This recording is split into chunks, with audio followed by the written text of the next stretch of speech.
पांचवा जो तरीका आज के टाइम पर सबसे ज्यादा डिमांड में यही है और सबसे ज्यादा लोग इसको कर भी रहे हैं।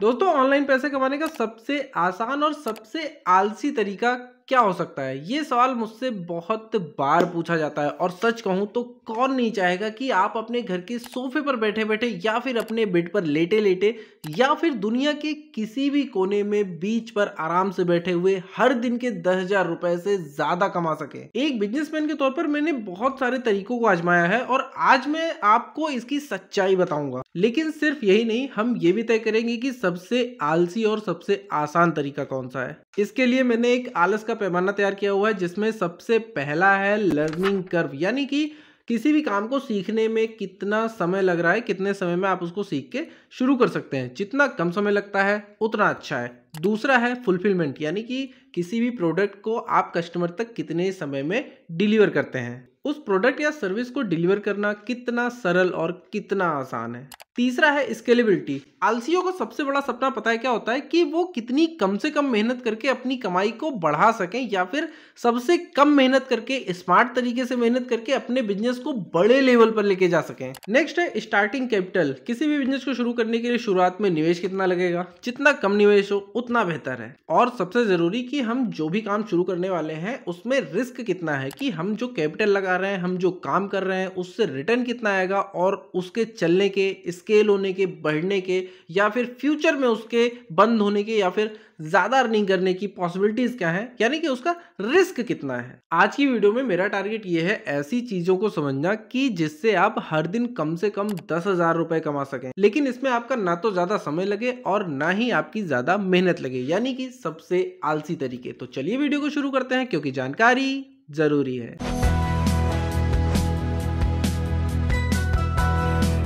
तो जो सबसे पहला तरीका है वो है फ्रीलांसिंग। इसमें आप अपनी स्किल का यूज करके ऑनलाइन काम करते हैं और उससे पैसे कमाते हैं। इसमें क्या करते हैं आप क्लाइंट से डायरेक्ट बात करते हैं और उनसे काम लेते हैं, उनको अपनी सर्विस प्रोवाइड करवाते हैं जिसके एवज में वो आपको पेमेंट करते हैं। इसमें video editing, social media management, graphic designing, web developing जैसे कई सारी स्किल शामिल है जिसमें से आप कोई सा भी सिलेक्ट कर सकते हैं जो भी आपको अच्छा लगे। फ्रीलांसिंग किस लिए अच्छा है, क्यों हमें ये करना चाहिए? क्योंकि इसमें आप अपने प्रोजेक्ट्स को और वर्क शेड्यूल को खुद तय कर सकते हैं। आपके ऊपर किसी का भी प्रेशर नहीं होता है कि आपको यही काम करना है। आपको जो पसंद है आप वो चीजें कर सकते हैं, जो नहीं पसंद है उसको डायरेक्ट नकार सकते हैं कि मुझे ये चीज नहीं करनी है। और ये उन लोगों के लिए सबसे ज्यादा बेहतर है जो ये चाहते हैं, ये डिसाइड करना चाहते हैं कि हमें कब काम करना है और कब काम नहीं करना है, कहां करना है, कहां नहीं करना है, किसके साथ काम करना है, किसके साथ नहीं करना है, कितनी पेमेंट पे काम करना है और कितनी पेमेंट पे काम नहीं करना है। मेरे हिसाब से वीडियो एडिटिंग पे कंसंट्रेट करना सबसे सही है, क्योंकि आज के टाइम पर जो डिजिटल कंटेंट है ना उसकी बहुत ज़्यादा डिमांड है, वो बहुत ज़्यादा तेज़ी से बढ़ रहे हैं और जो एडिटर्स है ना वो कहीं नहीं मिल रहे हैं। लोग एडिटर्स को ढूंढते रहते हैं, फिर भी अच्छे एडिटर्स कहीं नहीं मिलते हैं, जिसकी वजह से आपको बहुत ज़्यादा कभी कभी खराब वीडियोस भी देखने को मिल जाती हैं। लेकिन सवाल ये है कि फ्रीलांसिंग कितना आलसी है। जब फ्रीलांसिंग को हम अपने क्राइटेरिया पे मैच करते हैं तो इसमें सबसे पहला है लर्निंग कर्व, जिसमें आपको अगर फ्रीलांसिंग में कोई सा भी आप सिलेक्ट करते हैं, जैसे वीडियो एडिटिंग हो गया, वेब डिजाइनिंग हो गया या फिर सोशल मीडिया मैनेजमेंट हो गया, तो इसको सीखने के लिए कम से कम आपको 6 महीने का समय तो चाहिए होगा। 6 महीने में आप किसी भी एक चीज़ को बहुत ही अच्छे से तरीके से सीख सकते हैं। अगर आप उसको अच्छे से सीख रहे हैं, टाइम पास नहीं कर रहे हैं, बेस्ट तरीके से आप उसको 6 महीने इनफ होते हैं इन सब चीज़ों को सीखने के लिए और अपना एक पोर्टफोलियो बना सकते हैं। वीडियो एडिटिंग, डिजाइनिंग कुछ भी आप जो कर सकते हैं। और इसके लिए आपको बहुत सारे यूट्यूब पर ट्यूटोरियल भी मिल जाएंगे, फ्री ट्यूटोरियल हैं जिनसे आप खुद से भी सीख सकते हैं। अगर आप खुद से नहीं सीख सकते हैं तो बहुत सारे इंस्टीट्यूट्स भी हैं जहां पर आप जाके सीख सकते हैं। लेकिन इंस्टीट्यूट में जाने से पहले आप ये कंफर्म कर लीजिएगा कि वो इंस्टीट्यूट आपको सही चीजें सही तरीके से सिखा सकता है। सिर्फ सर्टिफिकेट मायने नहीं रख सकता, आपको सीखना बहुत जरूरी है। फुलफिलमेंट, जब आप फ्रीलांसिंग में वीडियो एडिट करते हैं या फिर वेब डेवलपिंग करते हैं या फिर ग्राफिक डिजाइनिंग करते हैं और उस प्रोजेक्ट को कंप्लीट करने के बाद क्लाइंट को डिलीवर करते हैं, तो कभी कभी क्लाइंट उसमें चेंजेस करने के लिए बोलता है और आप उसके लिए तैयार नहीं होते हैं कि हमने इतना टाइम देके इस प्रोजेक्ट को तैयार किया, अब इसमें मुझे फिर से उतना ही टाइम लगा के इसमें चेंजेस करने पड़ेंगे, तो ये बहुत निराशाजनक होता है। इसको टैकल करने के लिए आपको बहुत ही सॉफ्टली इसको टैकल करना पड़ेगा, उनसे बातचीत करनी पड़ेगी और इस चीज़ को समझा के उसमें चेंजेस भी आपको करने पड़ सकते हैं कभी-कभी। तो ये एक थोड़ा-सा टफ पॉइंट होता है जहाँ पे आपको अपने क्लाइंट से डील करना रहता है बहुत ही अच्छे तरीके से। अगला जो क्राइटेरिया है स्केलेबिलिटी।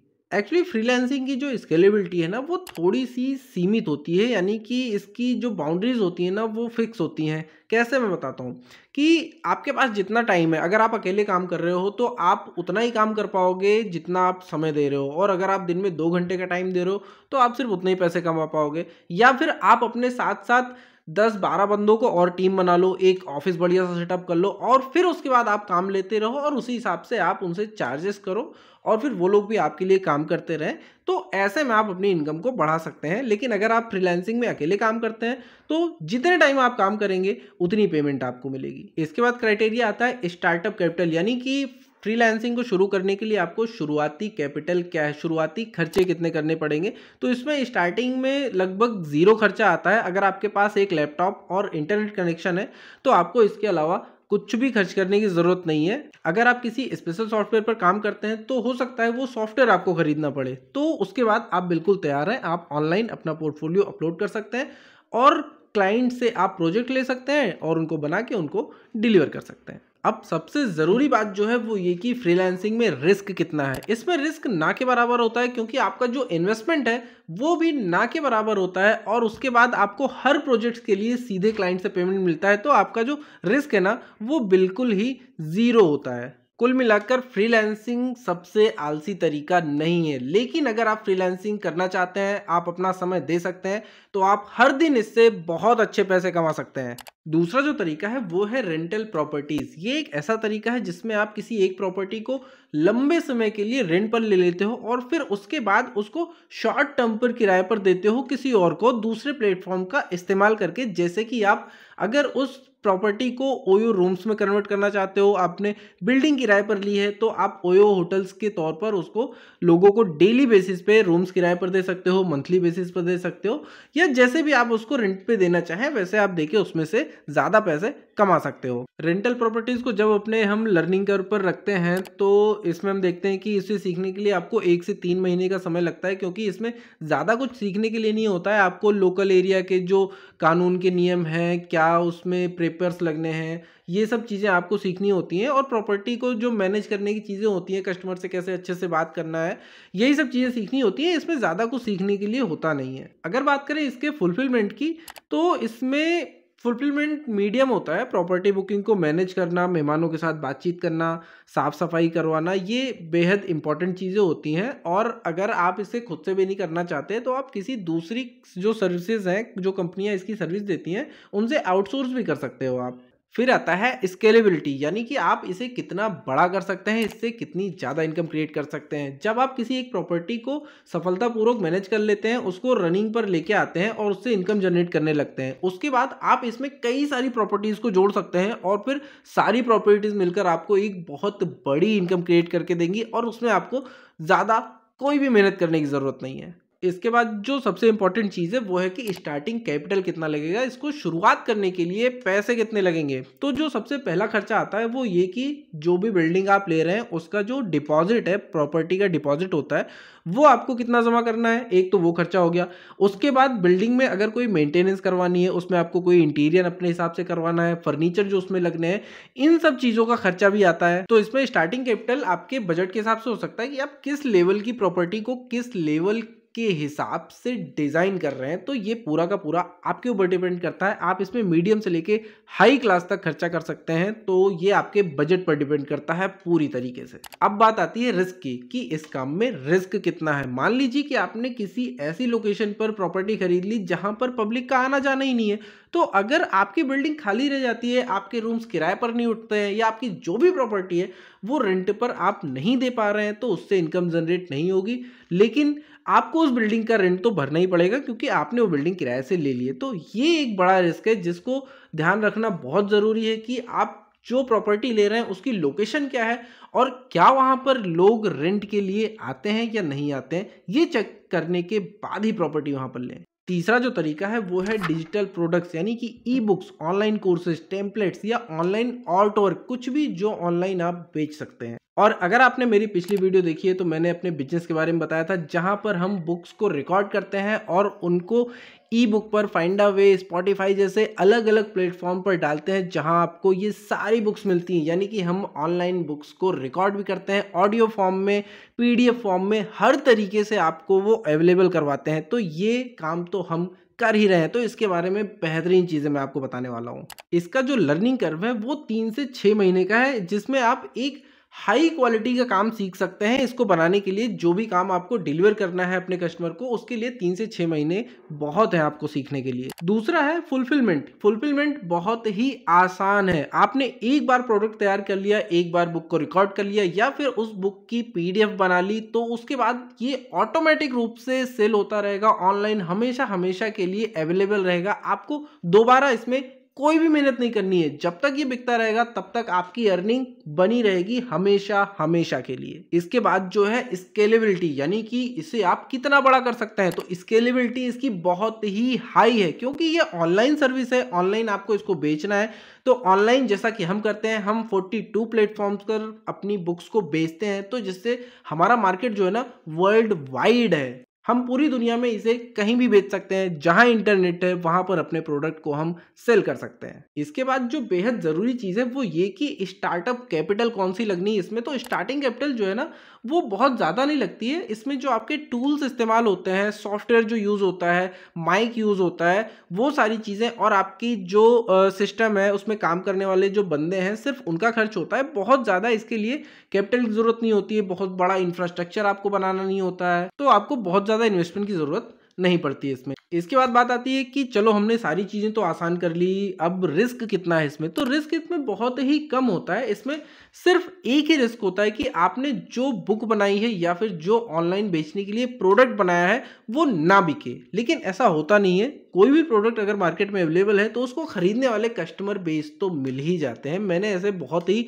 घटिया घटिया प्रोडक्ट्स देखे हैं जो किसी काम के नहीं होते हैं, लेकिन उनकी सेल भी हर महीने लाखों पीसेस की है। तो हम तो ऐसी ऐसी स्टोरीज बना के पब्लिश करते हैं जो बहुत ही अच्छी हैं, मोटिवेशनल है, फिक्शन है, सस्पेंस है, थ्रिलर है, हर तरीके की हैं, कविताएं हैं, पोएम्स हैं, शायरियां हैं, और ना जाने क्या क्या चीज़ें हम रिकॉर्ड करके पब्लिश करते हैं। तो ऐसे में ये तरीका तो बेहद अच्छा है और सबसे आसान भी है, और मुझे लगता है सबसे आलसी भी है, क्योंकि आपने एक बार काम कर दिया, उसके बाद आपको दोबारा काम करने की ज़रूरत ही नहीं है, सिर्फ उसको सेल करना है बैठ के। चौथा जो तरीका है वो है एफिलिएट मार्केटिंग। एफिलिएट मार्केटिंग वो चीज़ होती है कि आप किसी और के प्रोडक्ट को प्रमोट करते हैं, और जब आपके प्रमोशन से वो प्रोडक्ट सेल होता है तो आपको उसमें से कमीशन मिलता है। इसका सबसे ज़्यादा इस्तेमाल आजकल यूट्यूबर्स कर रहे हैं। यूट्यूबर्स अपने दूसरों के प्रोडक्ट्स को अपने डिस्क्रिप्शन में लिंक देते हैं, और जब कोई उनके लिंक से उनको परचेज करता है तो यूट्यूबर्स को उसका कमीशन मिल जाता है। इसमें आपको कुछ भी नहीं करना होता है। आप बड़ी बड़ी कंपनीज के, जो फेमस कंपनीज पहले से अपने एडवर्टाइजमेंट कर रही हैं,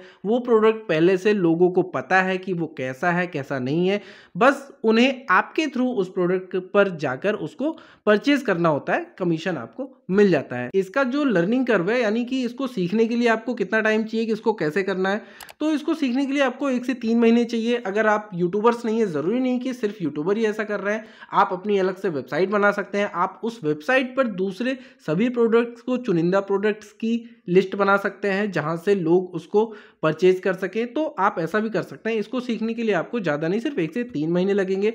फुलफिलमेंट बहुत ही आसान है, क्योंकि आपको खुद से कुछ भी नहीं करना है। मान लीजिए आपको फ्लिपकार्ट, अमेजॉन की चीज़ों को एफिलिएट करना है, तो आप अपनी वेबसाइट पर उनके सारे लिंक दे सकते हैं, वहां से एफिलिएट मार्केटिंग कर सकते हैं, और जब आपकी वेबसाइट से कोई वहां पर जाएगा तो वो डायरेक्ट रिडायरेक्ट हो जाएगा फ्लिपकार्ट पर या फिर अमेजॉन पर, वहां से परचेजिंग हो जाएगी उनकी, जो कि एक सिक्योर और भरोसेमंद साइट भी है। और इसके लिए आपको कोई भी ज़्यादा मेहनत नहीं करनी है, बस आपको अपनी वेबसाइट मैनेज करना है या फिर आपको अपनी यूट्यूब चैनल पर डालना है। इसके बाद है स्केलेबिलिटी, कि आप इसको कितना बढ़ा सकते हैं, कितनी ज़्यादा इनकम कर सकते हैं।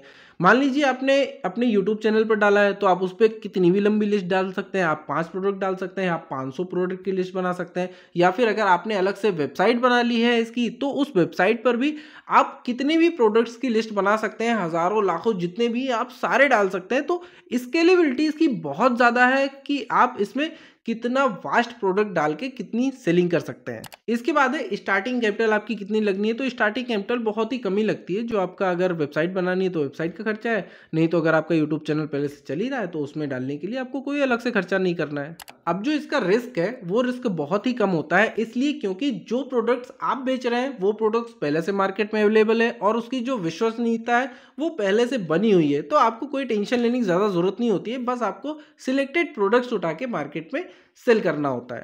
पांचवा जो तरीका है वो है प्रिंट ऑन डिमांड, और मुझे लगता है कि आज के टाइम पर सबसे ज़्यादा डिमांड में यही है और सबसे ज़्यादा लोग इसको कर भी रहे हैं। इसमें क्या होता है कि आपके जो अपने पर्सनल डिज़ाइंस हैं, चाहे वो टी शर्ट पे हो, मग पे हो, पिलो पे हो, या फिर शर्ट, टी शर्ट, जैकेट, आप जो भी बनाना चाहें, कैप बनाना चाहें, पेन बनाना चाहें, उन सभी चीज़ों को डिज़ाइन करके आप बेच सकते हैं। सेल करने के लिए ऑप्शंस कई सारे हैं। आप अपनी वेबसाइट बना सकते हैं, आप फ्लिपकार्ट, अमेजॉन या जितनी भी ऑनलाइन साइटें हैं उनसे टाई अप करके उन पे डायरेक्ट बेच सकते हैं, और या फिर आप यूट्यूब चैनल से प्रमोट करवा सकते हैं। इसे सीखने के लिए आपको सिर्फ 2 से 3 महीने देने होंगे, और इसका जो फुलफिलमेंट है वो बहुत आसान होता है, क्योंकि जब आप अपने प्रोडक्ट को ऑनलाइन वेबसाइट्स पर यानी कि फ्लिपकार्ट और अमेजॉन पर लिस्ट कर देते हैं तो लोगों तक उसकी पहुंच बढ़ जाती है और वर्ल्ड वाइड कहीं से भी लोग उसको ऑर्डर कर सकते हैं। स्केलेबिलिटी, इसकी स्केलेबिलिटी हाई है, आप इसको कितना भी बड़ा कर सकते हैं। आपके पास जितने ज़्यादा डिज़ाइंस होंगे, यूनिक डिज़ाइंस होंगे, बाकियों से अलग होंगे, लोगों के बीच में उनकी जो डिमांड है वो बढ़ती चली जाएगी, और इसकी जो स्केल है, आपका जो बिजनेस है वो बढ़ता चला जाएगा। अब जो ज़रूरी बातें हैं वो है स्टार्टिंग कैपिटल इसमें कितनी लगेगी। तो स्टार्टिंग कैपिटल आपकी कम भी लग सकती है और थोड़ी ज़्यादा भी लग सकती है। कम से मतलब ये है कि आप लिमिटेड सामान बना के रखें, आपको सामान रेडी करके रखने की ज़रूरत नहीं है, आप ऑर्डर आने के बाद भी उसको तैयार करके भेज सकते हैं। इसके बाद आखिरी और ज़रूरी बात ये कि इसमें रिस्क कितना होता है। इसमें जो रिस्क होता है ना वो मीडियम होता है, क्योंकि कभी कभी क्या होता है कि आपने लिस्ट कर दिया और सामान भी रखा हुआ है, आपके डिज़ाइन लोगों को पसंद नहीं आ रहे हैं, या फिर आपके जो कपड़ों की क्वालिटी है या पिलो की क्वालिटी है, जिस भी डिज़ाइन को आप बेच रहे हैं वो लोगों को पसंद नहीं आ रहा है, तो इसमें यही रिस्क होता है कि वो जो सामान आपके पास पड़ा है वो बचा रह जाएगा, या फिर जो आपने इतनी मेहनत की, इतना समय दिया, वो ख़राब चल जाएगा। इससे ज़्यादा कुछ नहीं होता है। बाकी ऐसा होता नहीं है, अगर आप मेहनत करते हैं, आपके डिज़ाइन अच्छी हैं, आपने अच्छे से उसको प्रमोट किया है, और जब आप फ्लिपकार्ट और अमेजॉन जैसी साइट्स पर उसको लिस्ट करते हैं तो जाहिर सी बात है वहाँ पे करोड़ों की संख्या में यूजर्स हैं जो उसको देखने के लिए बैठे हैं, परचेज करने के लिए बैठे हैं, और आपको सारे के सारे कस्टमर तो चाहिए नहीं, आपको अगर 0.5% भी कस्टमर वहाँ से मिल जा रहे हैं ना तो बहुत ही बड़ी बात है। और सबसे लास्ट में अब हम बात करेंगे कि इन सब में से सबसे आलसी तरीका कौन सा है, सबसे आसान तरीका कौन सा है पैसे कमाने का। तो इसमें से 2 हैं, जिसमें से सबसे पहले नंबर पर आता है डिजिटल प्रोडक्ट्स और दूसरे नंबर पर आता है एफिलिएट मार्केटिंग, जो सबसे आलसी तरीके हैं पैसे कमाने के। इसमें लर्निंग कर्व जो है वो सबसे कम है, इसमें रिस्क सबसे कम है, इसकी स्केलेबिलिटी बहुत ही हाई है, और इसकी फुलफिलमेंट में मेहनत भी आपको ना के बराबर करनी है। लेकिन शुरुआत में क्या होता है, इसको शुरू करने में आपको थोड़ी मेहनत करनी पड़ सकती है। आपको क्या लगता है कि इन 5 तरीकों में से सबसे सही और सबसे आसान और सबसे आलसी तरीका कौन सा है? दोस्तों अपना ओपिनियन कमेंट करके जरूर बताइएगा, और आपको वीडियो कैसी लगी ये भी जरूर बताइएगा। फिर मिलते हैं एक नए वीडियो में, तब तक के लिए जय हिंद, जय भारत।